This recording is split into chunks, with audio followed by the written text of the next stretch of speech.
They called him the Ant because of his small stature, but there was nothing small about the terror he inspired. From the streets of Chicago to the glittering casinos of Las Vegas, this diminutive mobster carved out an empire of violence, theft, and betrayal that would ultimately lead to his brutal execution and become the inspiration for one of cinema's most iconic gangster characters. The story of Anthony John Spilatro begins not in the glamorous casinos of Las Vegas, but in the working-class neighborhoods of Chicago, where honest Italian immigrant parents struggled to raise six sons in a world that often seemed stacked against them. Born on May 19, 1938, Tony was the fourth of these six boys, growing up in an era when organized crime offered an alternative path to the American dream for young men who felt the system had failed them. His parents had come to America seeking a better life, hoping their children would build honest careers and contribute to their adopted homeland. They could never have imagined that four of their sons would eventually become entangled in the web of organized crime that gripped Chicago's underworld. Young Tony's introduction to criminal activity came early and at first seemed almost innocuous. As a child, he engaged in petty crimes, shoplifting, purse snatching, the kind of minor offenses that many troubled youth dabbled in.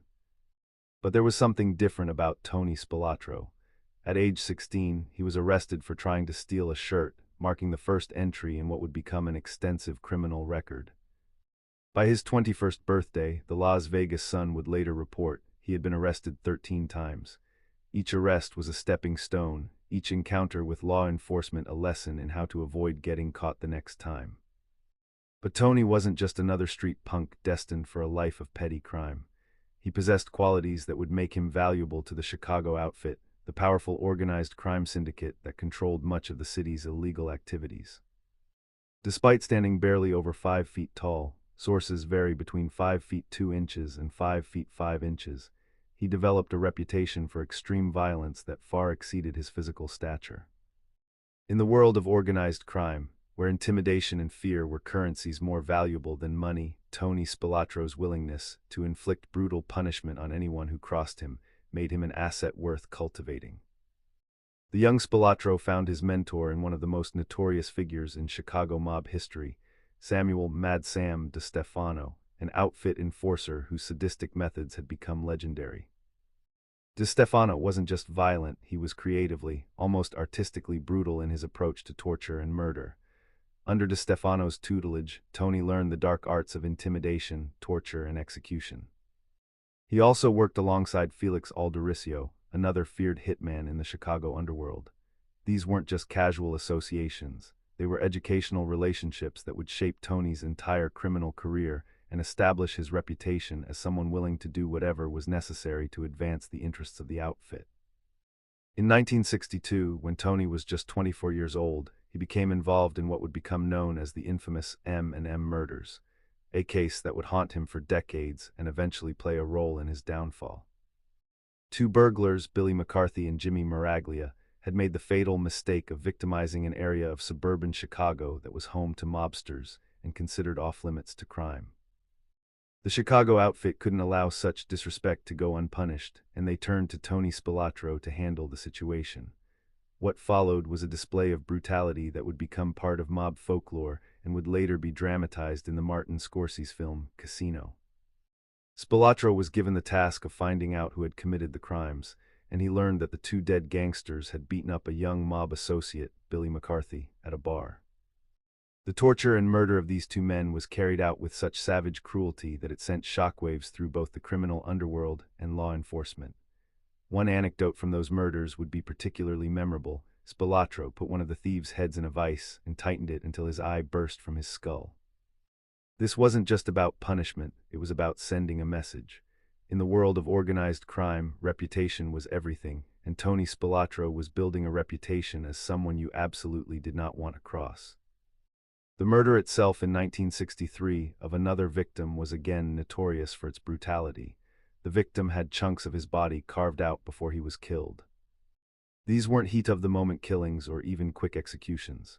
They were prolonged, agonizing deaths designed to extract maximum suffering and to ensure that anyone who heard about them would think twice before crossing the Chicago outfit. The FBI would later estimate that Spilatro, despite dropping out of high school, was responsible for nearly 24 murders in Illinois and Nevada. As a hitman, he was credited with 25 murders. But Tony's value to the outfit went beyond his willingness to kill. He was proving himself to be a dependable soldier, someone who could be trusted with sensitive assignments and who wouldn't crack under pressure from law enforcement. Despite being indicted in 1972 for the murder of a Chicago real estate broker and sometime mob associate on behalf of his mentor DeStefano, Spilatro managed to beat the charges. This ability to avoid conviction, despite mounting evidence against him, would become a pattern throughout his criminal career and would be facilitated by his loyal criminal defense lawyer, Oscar Goodman, who would later become mayor of Las Vegas. The Chicago outfit was structured like a corporation, with clear hierarchies and defined roles.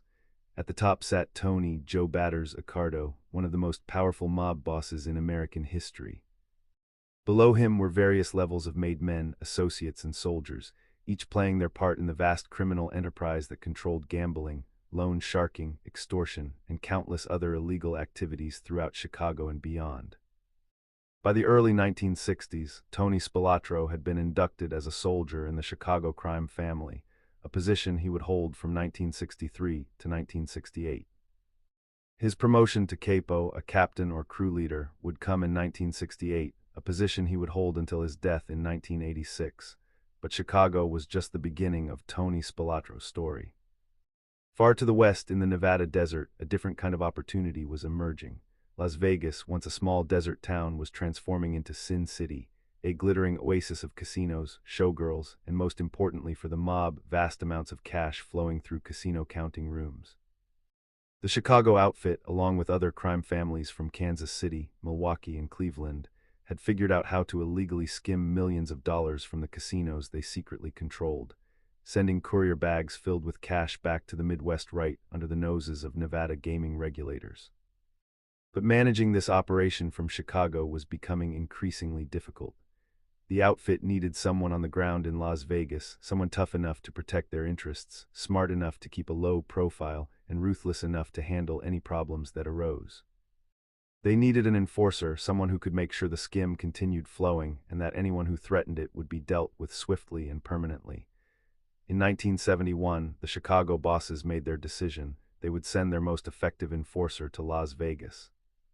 Tony "Joe Batters" Accardo, the godfather of the Chicago outfit, rewarded Spilatro for his success in handling difficult assignments by giving him what seemed like a dream job.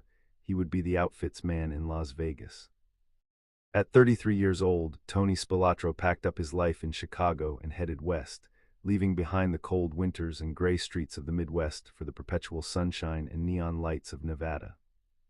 He was replacing Marshal Cafano, another soldier with a brutal history who was rumored to favor the blowtorch as an educational tool, but whose effectiveness had been limited after he was entered into Nevada's Black Book of those excluded from entering casinos.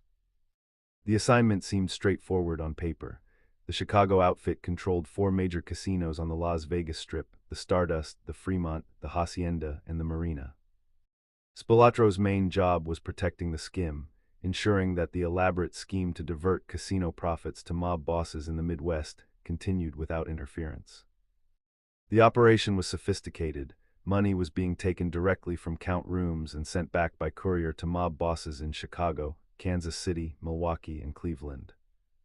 The crime syndicates had installed San Diego businessman Alan R. Glick at the helm of the Stardust in Fremont as a licensed frontman who secretly answered to Frank "Lefty" Rosenthal, a vocal longtime oddsmaker who was in charge of the crime family's skimming operations.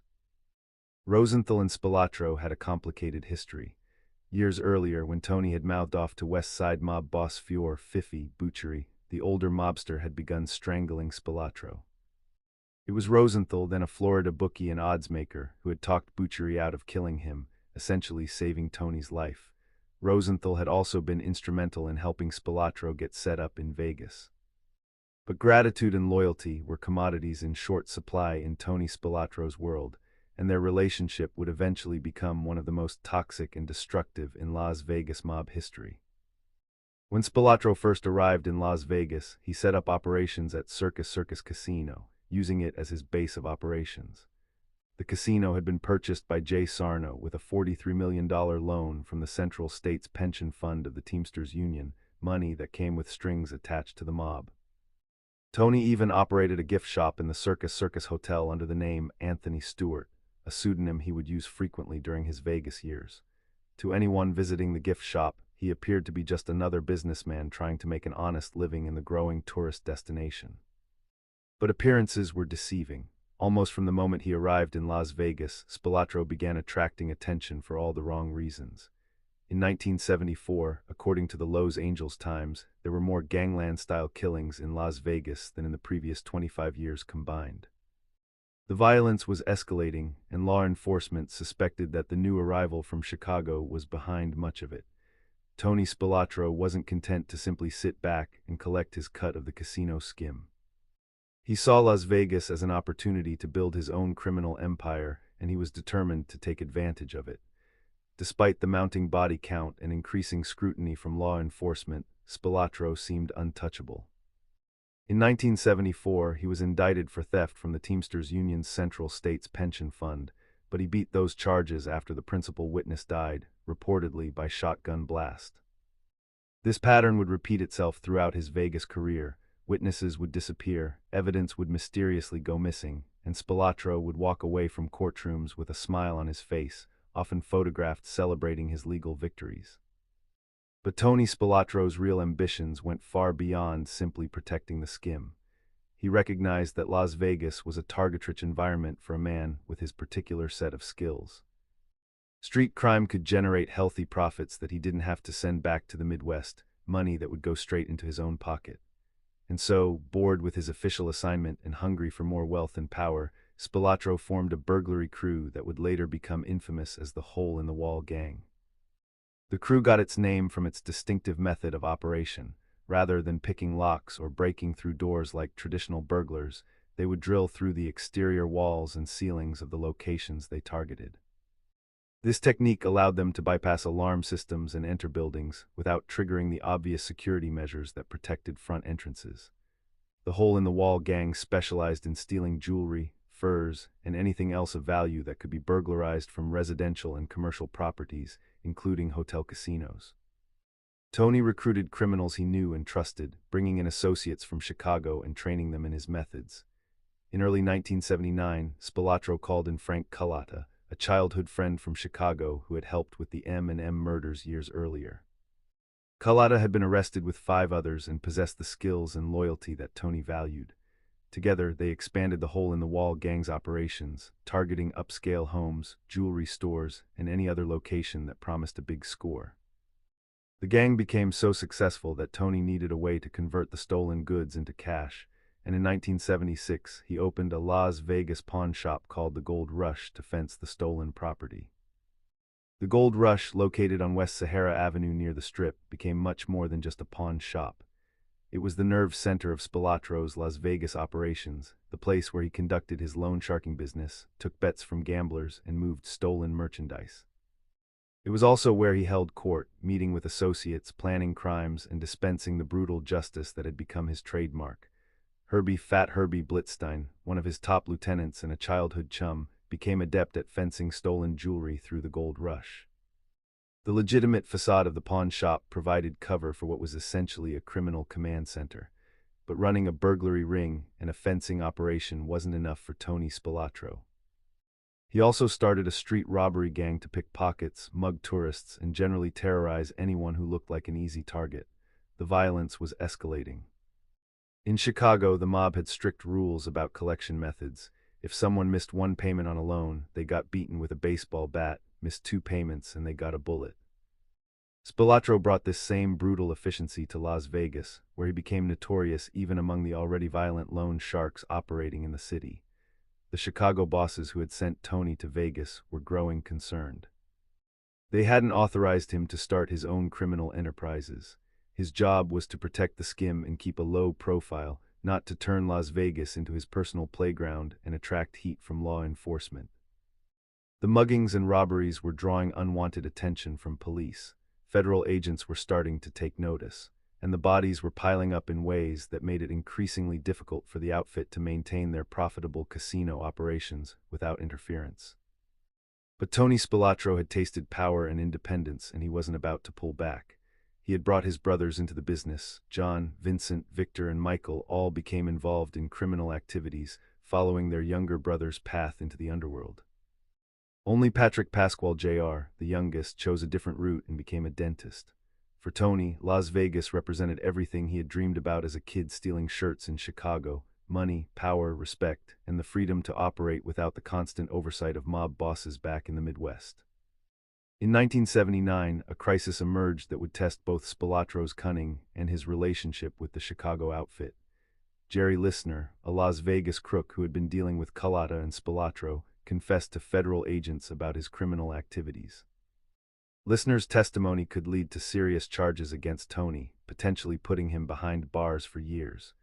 In the world of organized crime, there was only one solution to the problem of a cooperating witness: elimination. Spilatro quickly applied what he called the mob rule: rats must be exterminated. The murder of Jerry Listener sent a clear message to anyone else who might be considering cooperation with law enforcement. But it also marked a turning point in Spilatro's Las Vegas career. The FBI was building cases against him, collecting evidence, interviewing witnesses, and slowly assembling the kind of prosecutorial arsenal that had brought down other mob figures. The Metropolitan Police Department was conducting its own investigations, though Spilatro had reason not to trust them. The FBI had discovered that some Metro police officers were on the mob's payroll, receiving money, jackets, gold bracelets, necklaces, and rings to look the other way or actively assist in criminal activities. Despite the mounting pressure from law enforcement, Spilatro continued to expand his operations and consolidate his power. He was living well, enjoying the fruits of his criminal enterprises while maintaining enough distance from the actual crimes to make prosecution difficult. His lawyer, Oscar Goodman, was masterful at creating reasonable doubt and exploiting weaknesses in the prosecution's cases. Time and again, Tony would face serious charges only to walk away from the courthouse a free man, his reputation for invincibility growing with each acquittal. But underneath the surface, cracks were beginning to form. The relationship with Frank Rosenthal, the man who had once saved his life, was deteriorating. Tony had started an affair with Rosenthal's wife, Jerry Magee, in what would become one of the most reckless decisions of his criminal career. In the mob world, sleeping with another made man's wife wasn't just a personal betrayal, it was a violation of the code that held the entire organization together. Mob boss Joey, the Doves, Ayuppa, was reportedly incensed when he learned about the affair. The affair with Jerry Magee wasn't just about attraction or conquest. It represented a pattern of behavior that was becoming increasingly troubling to the Chicago bosses. Tony Spilatro was repeatedly violating the rules that govern mob conduct, running his own gang without proper authorization, keeping money that should have been sent back to Chicago, and generally acting like he was beyond the reach of the outfit's discipline. Rosenthal himself would later say about Spilatro's betrayal, in a diplomatic understatement, that he was glad I wasn't asked to be one of his pallbearers after Tony's death. The pressure continued to build throughout the early 1980s. On July 4, 1981, the Hole-in-the-Wall gang robbed Bertha's Gifts and Home Furnishings on East Sahara Avenue. But this time the burglary was a bust. Much of the gang was arrested, including Frank Culotta, Joe Blasco, Leo Gardino, Ernest Davino, Lawrence Newman, and Wayne Maitke. Each member was charged with burglary, conspiracy to commit burglary, attempted grand larceny, and possession of burglary tools. The Las Vegas police had finally caught the Hole-in-the-Wall gang in the act, using undercover operations and surveillance to build an airtight case. For Tony Spilatro, the arrest of his crew was devastating, but what happened next was even worse. Frank Culotta, his childhood friend, the man he had brought to Las Vegas and trusted with his most sensitive operations, made a decision that would seal Tony's fate. Out of fear for his own life and facing serious prison time, Culotta decided to cooperate with Las Vegas police and FBI agents. He entered the Federal Witness Protection Program and began telling investigators everything he knew about Tony Spilatro's operations. Culotta's cooperation marked the beginning of the end for Tony Spilatro's reign in Las Vegas. During his testimony, he revealed that Spilatro had been getting a cut of all burglaries and robberies in Las Vegas, something Tony had specifically told him in 1978 to keep secret because he didn't want any problems with the people back in Chicago. This revelation confirmed what federal authorities had long suspected, that Tony wasn't just protecting the outfit's interests but was running his own criminal operations and keeping the profits for himself. Even though 10 years had passed since some of the crimes Cullata described, the testimony was damaging. A mistrial was eventually called in one of the racketeering trials on April 8, 1986, and Spilatro was photographed smiling as he left the courthouse. But the smile was deceiving. Tony still faced 3 separate indictments, and the Chicago bosses were growing increasingly concerned about what he might know and what he might say if he ever decided to cooperate with authorities. On April 25, 1986, both Tony and his brother Michael were indicted by a Chicago federal grand jury on multiple counts that included attempted extortion and racketeering. Tony was also scheduled to go on trial again in Las Vegas in late June. The walls were closing in, and for the first time in his criminal career, it looked like Tony Spilatro might actually face serious prison time. Federal authorities had convicted a string of Midwest mafia bosses for skimming money at the Stardust, Fremont, and Tropicana casinos.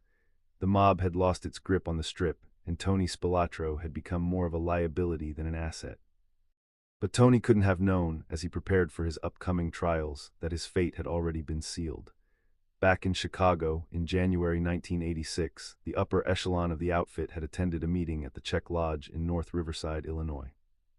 The purpose of the meeting was to address the leadership vacuum created by the imprisonment of Joseph Ayapa and John Saron for their roles in the casino skimming operations. At that meeting, outfit boss Tony Joe Batters Accardo appointed Samuel Carlisi as the street boss in charge of outfit operations. But the meeting wasn't just about new leadership. Carlisi also addressed what he called the first problem, Tony Spilatro, and how things had gone wrong since he took over Vegas. The discussion was frank and chilling. Mobster and mob enforcer Rocco and Fellis said simply, "Hit him." Everyone else at the meeting agreed. The decision was made. After 15 years in Las Vegas, after dozens of murders and millions of dollars in stolen property, after beating numerous indictments and building a reputation as one of the most feared mobsters in America, Tony Spilatro's time was up. In early June 1986, Tony and his brother Michael received word that they needed to return to Chicago for a meeting. The pretext was carefully constructed. Michael was going to be inducted as a made man into the outfit, a ceremony that would formally recognize him as a full member of the organization. For Michael, this would have been the culmination of years of criminal activity, the formal acceptance into the brotherhood that his older brother had joined decades earlier. For Tony, it seemed like a routine meeting, perhaps to discuss strategy for his upcoming trials or to receive new instructions from the bosses. But there were signs that something was wrong. Before leaving their South Oak Park townhouse around 2 p.m. on Saturday, June 14, both brothers reportedly removed all of their valuables and personal identification. According to an FBI document, Michael Spilatro told another person that if he didn't come back from the Bensonville meeting, it was no good. His wife Ann confirmed in court testimony that he had said, if he wasn't back by 9 o'clock, it was no good. Michael's daughter Michelle would later tell the court that her father told her he loved her at least 10 times before leaving June 14. As they drove away from Tony's townhouse in Michael's Lincoln Continental, the brothers may have sensed they were walking into a trap. But the pull of mob protocol and the hope that perhaps everything was legitimate drove them forward. They met up with people they knew and trusted, associates, even friends. They were taken to a location in Bensonville, outside Chicago, where Michael believed he would be inducted into the outfit as a made man. What happened in that Bensonville basement would remain a mystery for years, hidden behind the code of silence that governed mob activities. The official story that the brothers had been beaten and buried in an Enos, Indiana cornfield would hold until 2007, when mobster Nicholas Calabrese testified during the Operation Family Secrets investigation. Calabrese revealed that the brothers had actually been killed in a Bensonville, Illinois basement, and their bodies had been transported to the cornfield only after they were dead. According to court testimony, Tony realized what was about to happen in that basement. In his final moments, facing the men he had worked with, killed for, and trusted throughout his criminal career, he asked a simple question that revealed the humanity beneath the violent exterior. Can I say a prayer? The answer, if there was one, has been lost to history. What is known is that Tony and Michael Spilatro were beaten to death by men they had considered brothers. Their bodies were then loaded into a vehicle and driven to a remote Indiana cornfield, where they were buried side by side. Several days later, on June 23, 1986, their battered remains were discovered, ending one of the most violent chapters in Las Vegas mob history. The discovery of the Spilatro brothers' bodies in that Indiana cornfield on June 23, 1986, sent shockwaves through both the criminal underworld and law enforcement agencies across the country. A farmer had been walking his property in Enos, Indiana, about 50 miles southeast of Chicago, when he noticed what appeared to be disturbed earth in a remote section of his cornfield. When authorities excavated the site, they found Tony and Michael Spilatro buried in a single grave, roughly 5 feet deep. The condition of the bodies told a brutal story. Both men had been severely beaten. The coroner's report would later confirm that they had died from blunt force trauma, their bodies showing evidence of extensive injuries consistent with being struck repeatedly with fists, feet, and possibly other objects. For Nancy Spilatro, Tony's wife of nearly 27 years, the news was devastating. She had married Tony in 1960, before the worst of his criminal activities had begun, and had borne him a son, Vincent. For more than 2 decades, she had lived in the shadow of her husband's violent reputation, raising their child while Tony built his criminal empire. Now she was a widow, and her son was fatherless. Ann Spilatro, Michael's wife, faced a similar nightmare. Michael had left behind 2 children, Michelle and Vincent, and Ann had been pregnant when he disappeared. The wives had known, on some level, what their husbands were involved in, but knowing didn't make the grief any easier to bear. The funeral for the Spilatro brothers was held at Salerno's Galewood Chapels in Chicago, and it drew a crowd that included family members, old friends from the neighborhood, and conspicuously few of the mob associates who had worked alongside Tony for decades. In the world of organized crime, attending the funeral of a man who had been murdered by the outfit was a dangerous proposition. It could be seen as showing disrespect to the bosses who had ordered the hit, or worse, as a sign of disloyalty. So the men who had worked with Tony, stolen with him, and killed alongside him stayed away, leaving his family to mourn in relative isolation. The murders marked a turning point not just for the Spilatro family, but for Las Vegas itself. The era of open mob control over the city's casinos was ending. Federal prosecutors had successfully convicted the mob bosses who had orchestrated the massive skimming operation at the Stardust, Fremont, and Tropicana casinos. The days when organized crime families from Chicago, Kansas City, Milwaukee, and Cleveland could siphon millions of dollars from casino counting rooms and send it back to the Midwest in courier bags were over. The Nevada Gaming Control Board was implementing stricter oversight measures, and legitimate corporations were beginning to buy up the casinos that had once served as mob cash cows. Frank Rosenthal, the man whose wife Tony had seduced and whose operation Tony had been sent to protect, had his own close call with death. On October 4, 1982, Rosenthal left Tony Roma's restaurant on East Sahara Avenue and got into his Cadillac Eldorado. When he turned the key in the ignition, a bomb exploded underneath the vehicle. The blast was powerful enough to tear apart the car's undercarriage and send flames shooting through the interior. But by a combination of luck and the car's design, the Eldorado's metal divider between the front seats and the gas tank apparently protected him. Rosenthal survived with relatively minor injuries. He would later claim he didn't know who had tried to kill him, though investigators suspected it was either retaliation for his testimony before the Nevada Gaming Control Board or an attempt by the outfit to clean up loose ends.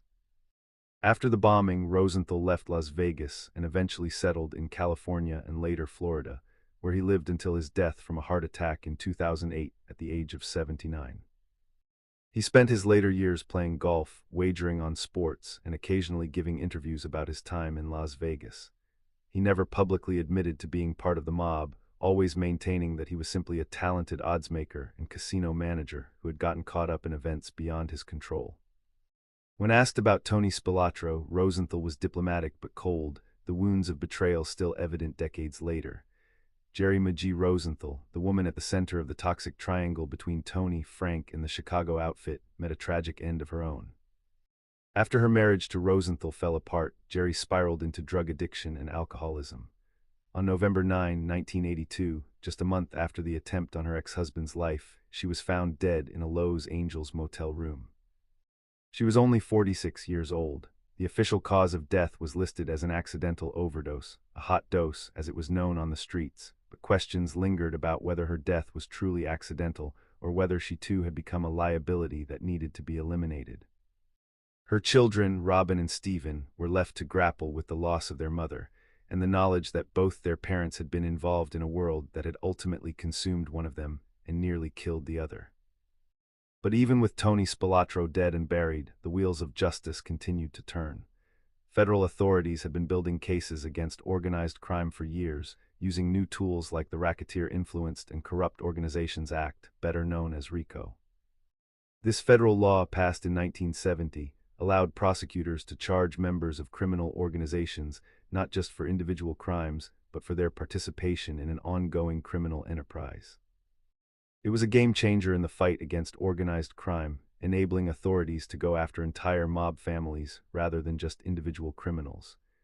The investigation into the Spilotro murders would take years to develop, hampered by the mob's code of silence and the difficulty of finding witnesses willing to testify. The break in the case came from an unexpected source, Nicholas Calabrese, a made man in the Chicago outfit who had participated in numerous mob murders over the years.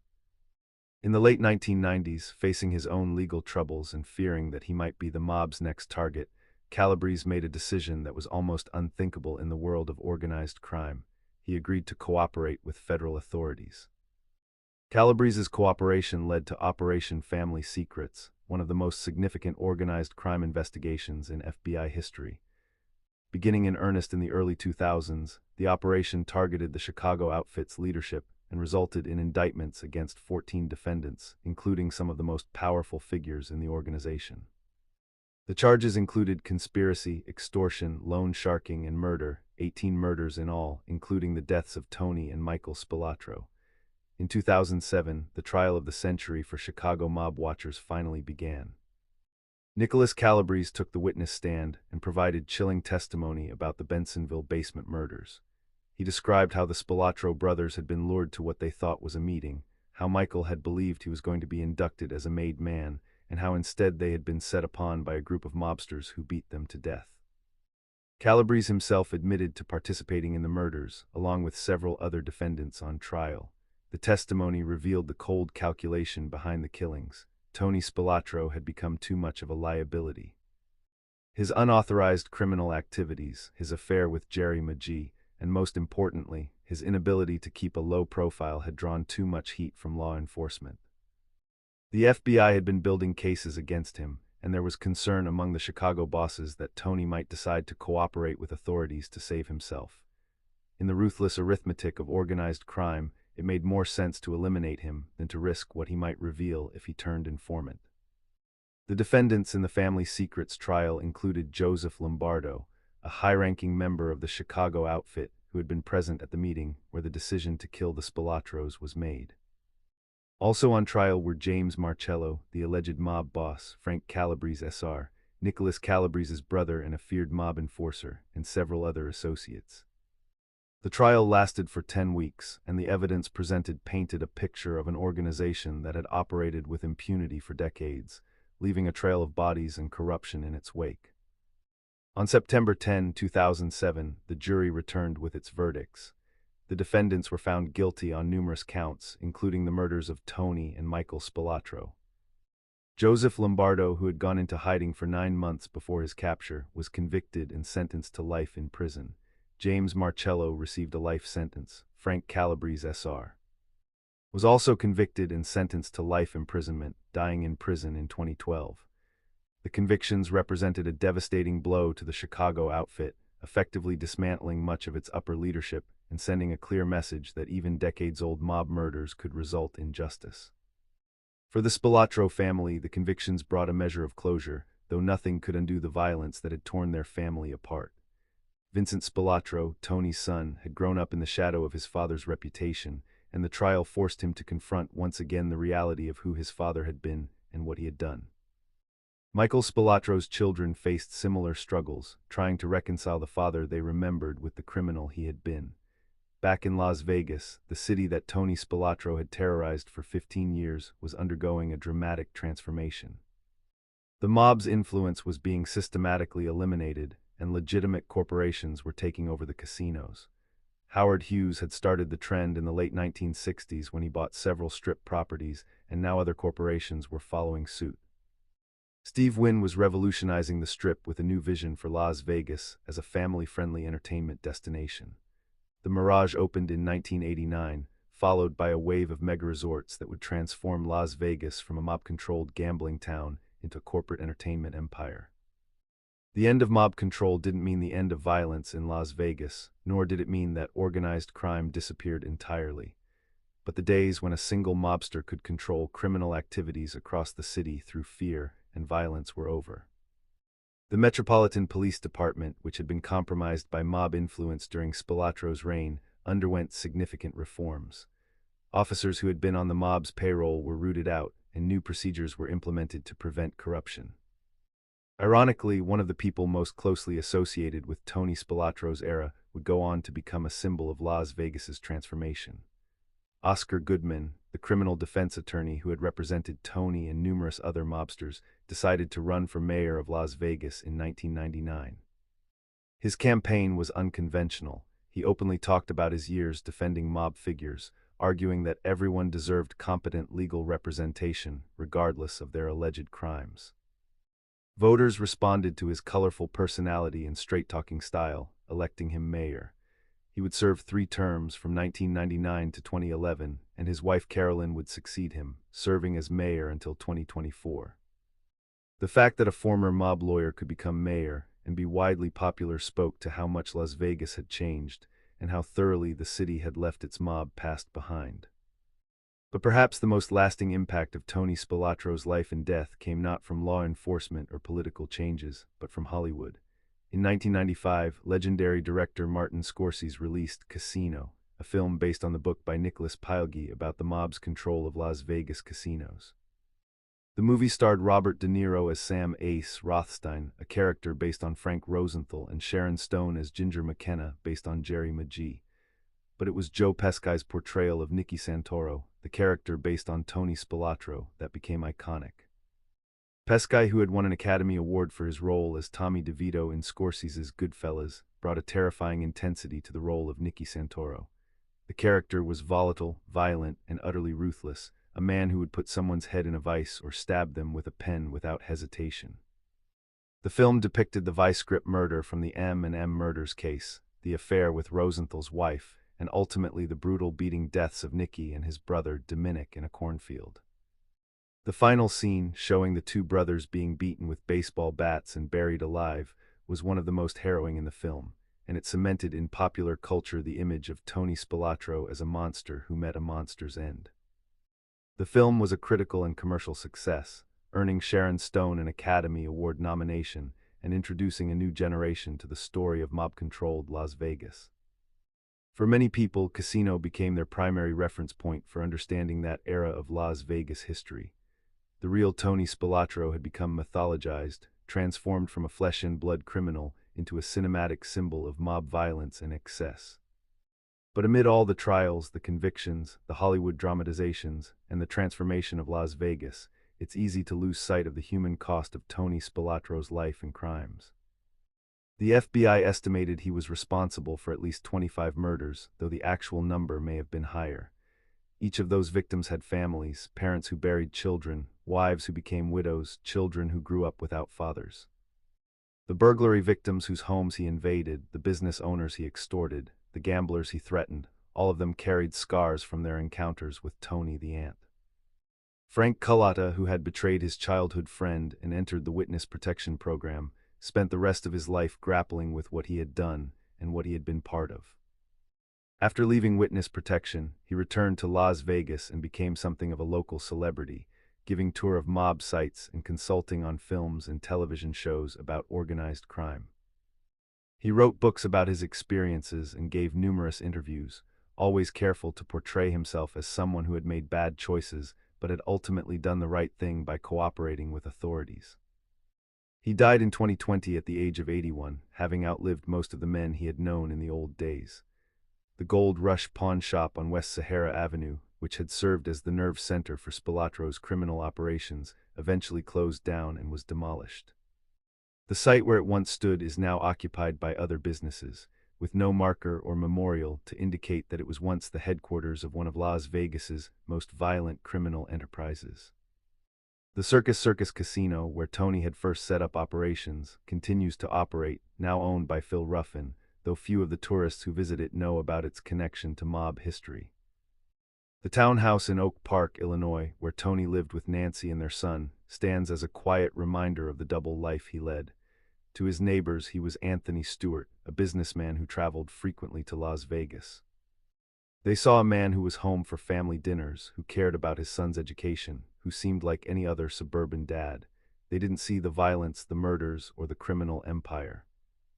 That compartmentalization, the ability to be a loving father and husband, while simultaneously being a brutal enforcer and murderer, is perhaps one of the most disturbing aspects of Tony Spilatro's story. Vincent Spilatro, Tony's son, faced the difficult challenge of building a life in the shadow of his father's infamy. He couldn't choose his father, couldn't change what Tony had done, and couldn't escape the legacy of the Spilatro name. In interviews over the years, he has spoken about the complexity of loving a father while acknowledging the terrible things that father did. It's a burden that children of notorious criminals often carry, the need to reconcile the private person they knew with the public monster everyone else saw. Michael Spilatro's children faced similar struggles. Michael had been trying to establish legitimate businesses, including a restaurant called Hoagie's on Chicago's West Side. Unlike his older brother, Michael hadn't built his entire life around crime. He had been drawn into the underworld largely through family loyalty, following Tony's path because that's what brothers did. His murder was particularly tragic because he had believed, right up until the end, that he was going to be inducted as a made man, that he was going to be honored, not executed.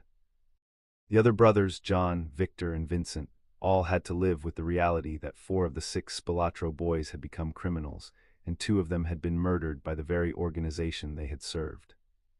Their parents, Pasquale and Antoinette Spilatro, had come to America seeking a better life for their children, dreaming of the opportunities their sons would have in this new country. Instead, they watched as their family was consumed by violence and organized crime. The pain they must have felt, burying 2 of their sons who had been beaten to death and left in a cornfield, is almost unimaginable. The corn farmer in Enos, Indiana, who discovered the bodies, never asked to be part of this story. He was simply tending his land when he stumbled upon a grave that connected him to one of the most violent chapters in American organized crime history. The field where the Spilatro brothers were buried became, for a time, a macabre tourist attraction, with people driving out to the remote location to see where the mobsters had been found. Eventually, the curiosity faded, and the field returned to its agricultural purpose, the earth that had briefly held the bodies of Tony and Michael Spilatro, now growing crops as if nothing had ever happened there. In Chicago, the old neighborhood where Tony grew up has changed dramatically. The streets where he learned to steal, where he was recruited into the mob, where he developed his reputation for violence, those streets are still there, but the world they represent has largely disappeared. The social clubs where mobsters gathered, the restaurants where they conducted business, the codes and rituals that governed their lives, much of that world has been dismantled by law enforcement, by changing demographics, and by time itself. The Chicago outfit still exists in some form, but it's a shadow of what it once was. Federal prosecutions, the breaking of the code of silence by cooperating witnesses like Nicholas Calabrese, and the loss of lucrative revenue streams like casino skimming have all taken their toll. The days when a mobster like Tony Accardo could control vast criminal enterprises and retire wealthy and respected are gone.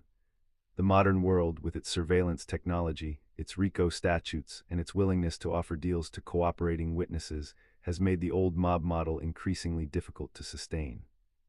Las Vegas, the city that Tony Spilatro tried to control through fear and violence, has become something he probably never could have imagined. The Strip is now dominated by massive corporate-owned resorts that generate billions of dollars in legitimate revenue. The counting rooms where mobsters once skimmed millions are now subject to strict regulatory oversight and sophisticated security systems. The kind of open corruption that allowed the mob to operate with impunity for decades has been replaced by a system that, while not perfect, makes it far more difficult for organized crime to gain a foothold. But beneath the corporate veneer, the city hasn't entirely forgotten its mob past. The Mob Museum, officially known as the National Museum of Organized Crime and Law Enforcement, opened in downtown Las Vegas in 2012. Located in the former federal courthouse where many mob-related trials were held, the museum tells the story of organized crime in America, including extensive exhibits about Tony Spilatro and the Chicago outfit's control of Las Vegas casinos. Visitors can see artifacts from that era, listen to FBI surveillance recordings, and learn about the violent methods the mob used to maintain control. The museum exists in a city that has complicated feelings about its mob heritage.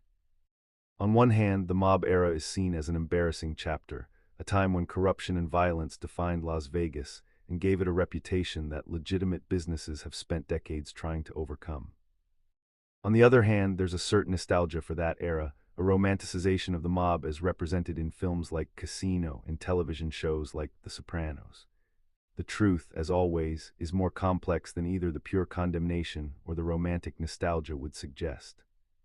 Tony Spilatro's legacy is ultimately one of waste and destruction. He was a man of undeniable intelligence and organizational ability who chose to use those gifts in service of violence and crime. He could have been successful in legitimate business. He had the drive, the charisma, and the ruthlessness that often characterize successful entrepreneurs.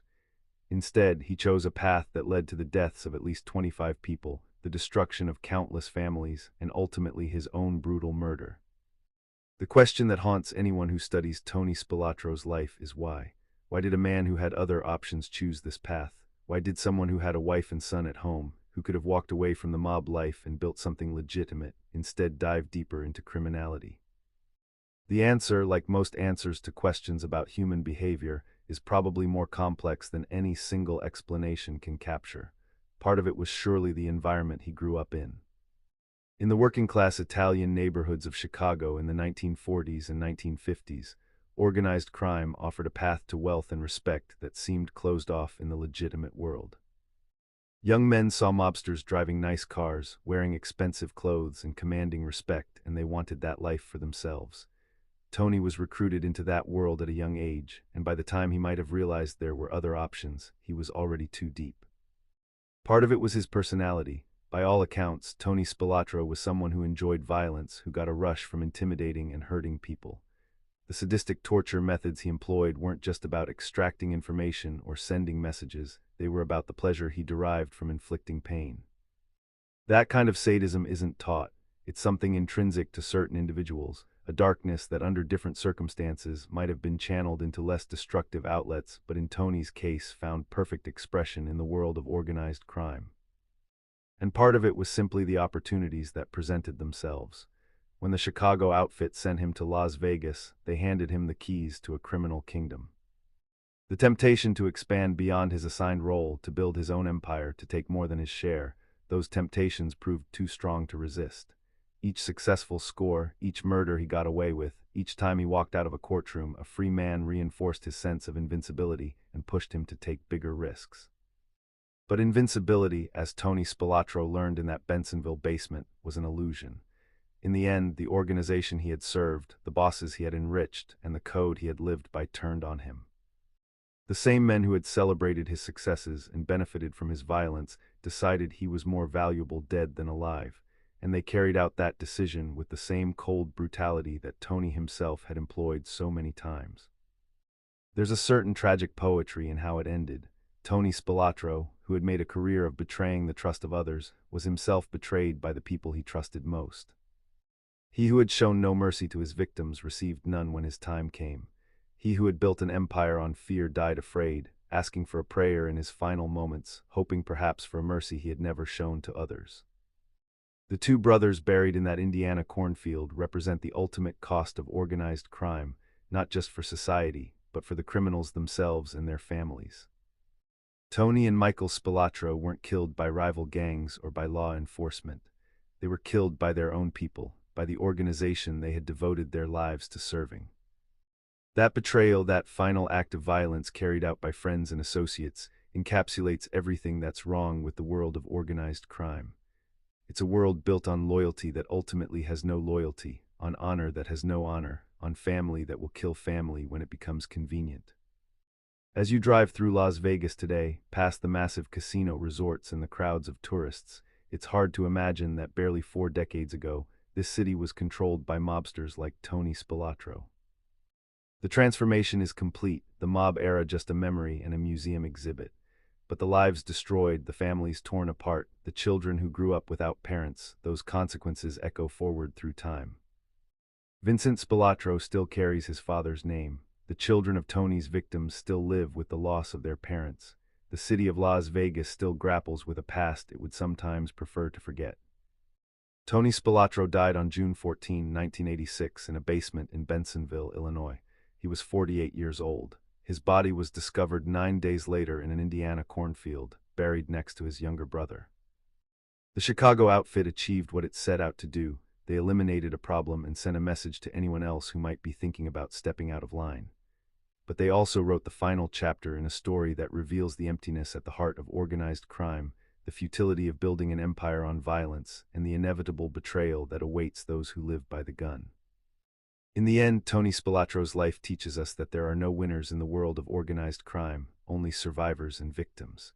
He survived longer than many, built more than most, and died like nearly all of them do, violently betrayed and buried in an unmarked grave far from home. The 5'2" mobster who had terrorized Las Vegas for 15 years, who had beaten, tortured, and murdered his way to power, ended up as just another body in a cornfield, another cautionary tale about the price of violence. And somewhere in that story, buried beneath the murders and the mob intrigue and the Hollywood dramatizations, was a human being. A boy who grew up in Chicago, who might have chosen differently, who had a wife and a son, who asked for a prayer in his final moments. That humanity doesn't excuse the terrible things he did, but it reminds us that even monsters are human, and that every life of violence represents not just a moral failure but a profound tragedy, for the victims, for the perpetrators, and for all of us trying to make sense of the darkness that some human beings are capable of inflicting on others.